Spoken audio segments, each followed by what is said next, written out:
Hi, it's Corey Wilkins from Ears Only Audio. Thank you so much for tuning in again. Don't forget, if you like what you see and hear, hit the like button, share with a friend, and of course, hit that subscribe button so you can see the next one.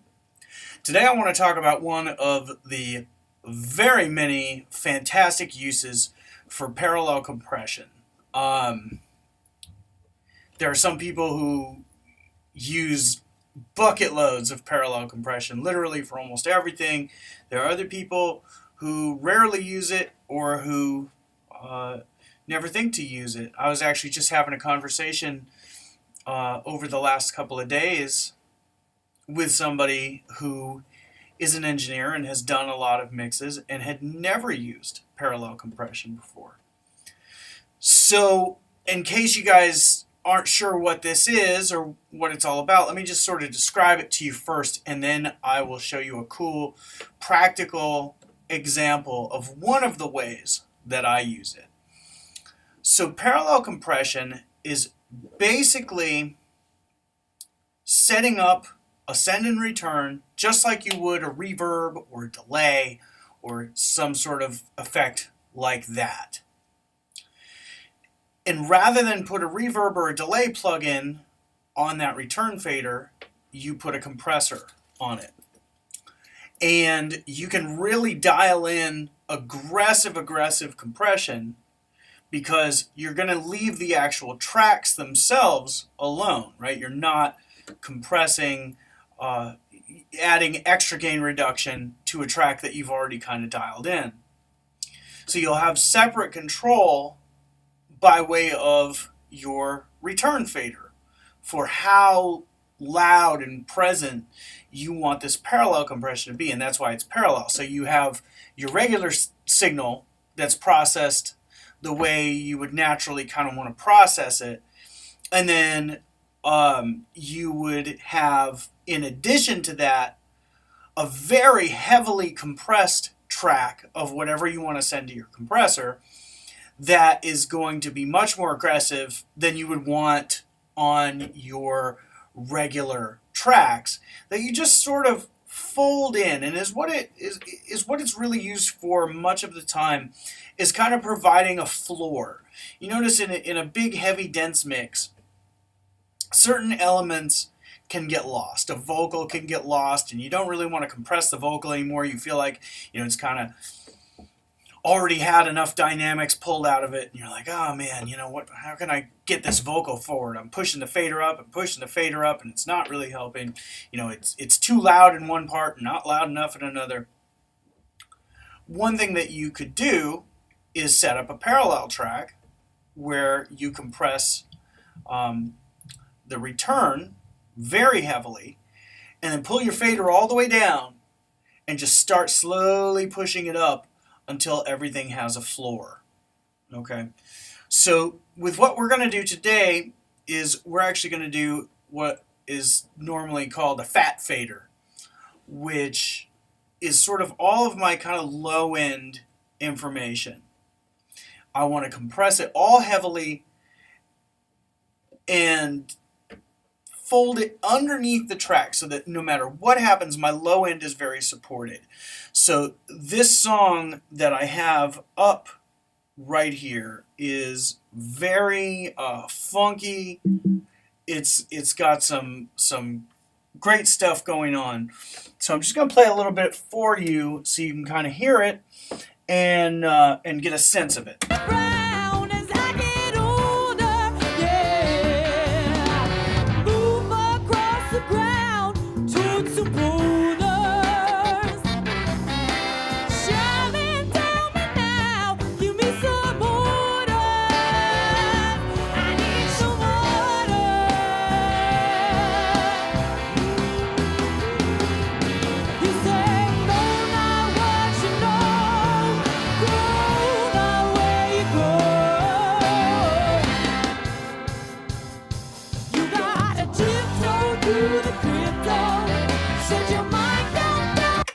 So I'm feeling like what we have here is we have a bottom end that sounds pretty good, but I just feel like it could get a little fatter, a little thicker.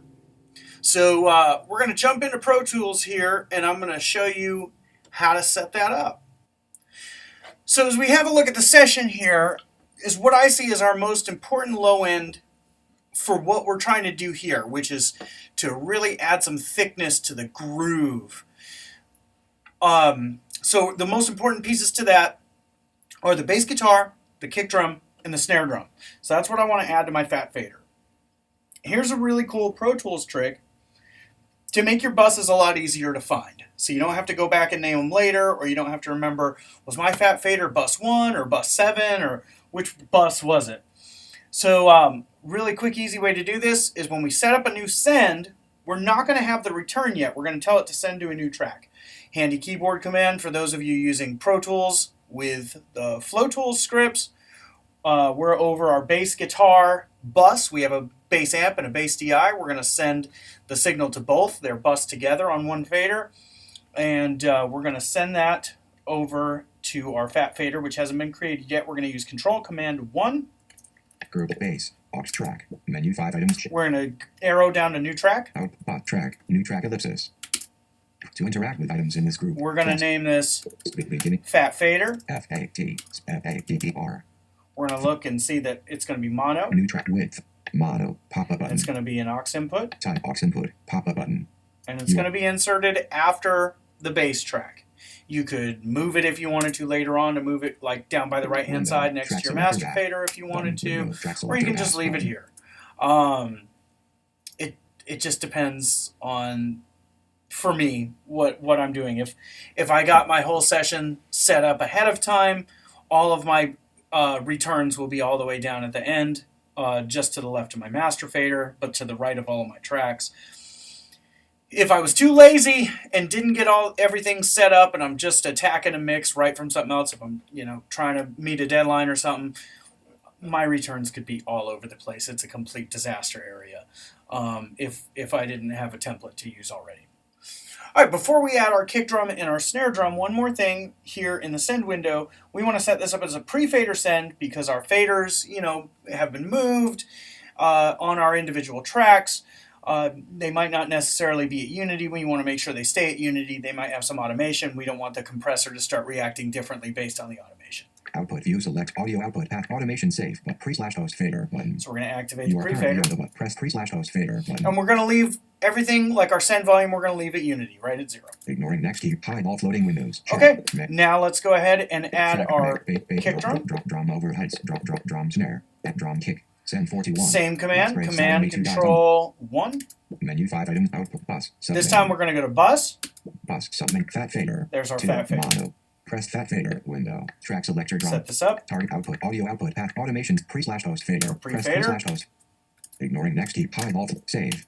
Group bass. Fat Fader, bass. Group, drum tom, drum kick, drum snare. Okay, now let's set up the snare. Menu 5 Same items, thing. Output bus, Bus. submit bus, Fat Fader. Fat Fader. To press Fat Fader. Now everything that's going to the Fat Fader has been assigned to it. We have to add a compressor to our fader. Target output view, select audio output automation save, pre/host fit, press pre/host fit, ignoring next key, hide alt, save. Fat guitar, Fat Fader. Okay, I'm going to use the BF76, which is the Bomb Factory's version of the 1176. Insert it right in. Menu 4 item, console 1, plugin, dynamic, BF76, mono. Press now remember what I said, we're going really aggressive. FXTB in FXT 17.3541. So we're going to go all buttons. All. Output 5.1. We're going to go with the slowest attack and the fastest release. Remember, like an 1176 goes the opposite way of most other compressors. So we're going to crank this up to 7. Now we're going to feed this input a bit. Minus 28, minus 26.1. We really want this hitting hard. Minus 24.6. Minus. Ignoring next key. High alt. Save. You are currently on the table. Okay. To enter this table, press Control. Next thing I'm going to do down arrow is bring my Fat Fader all the way down to 0. And I'm just going to slowly start bringing it up until it really folds in the bottom end the way I want it to. Brown as I get older, yeah. Move across the ground, took some boulders. Shove it down me now, give me some water. I need some water. That's what it sounds like in solo. We'll add the bass guitars to that.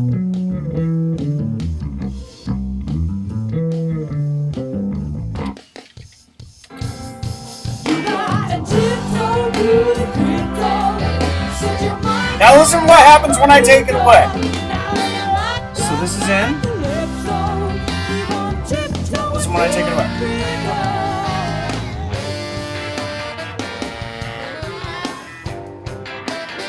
And back in.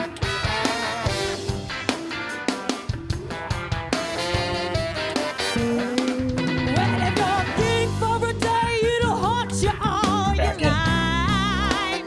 See, it just really thickens up that that bottom end, and it's not something you say, wow, that's huge and fat and round, until you take it away, and then you're like, where the hell did all my bottom end go? So that is a great way, just for curiosity's sake. Mix, track list, groups, group, bass, fat E guitar, fat fader. Let's see how much gain reduction we're getting here. Watching Just for gain fun. reduction meter.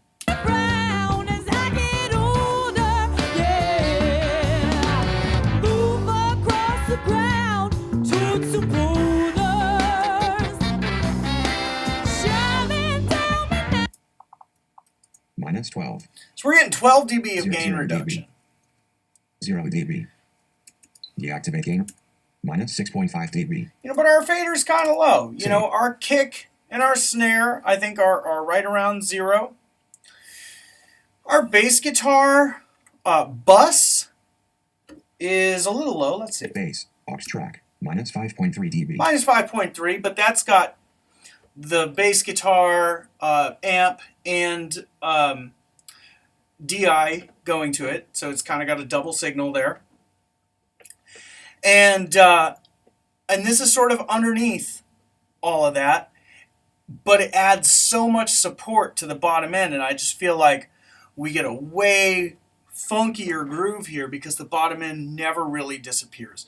So that's just one of the many fantastic uses for parallel compression. So remember, you set it up just like you'd set up a reverb or a delay. You get an effects return, you put a compressor on your return fader in the insert, you really drive that baby, get it doing something crazy that you would never want. I mean, like, seriously, you would never want your kick and your snare to sound like this.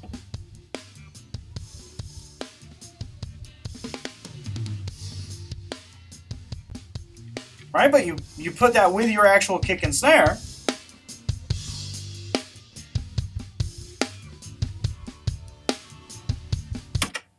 That ain't bad, but you certainly wouldn't want everything to just sound like this in your main tracks.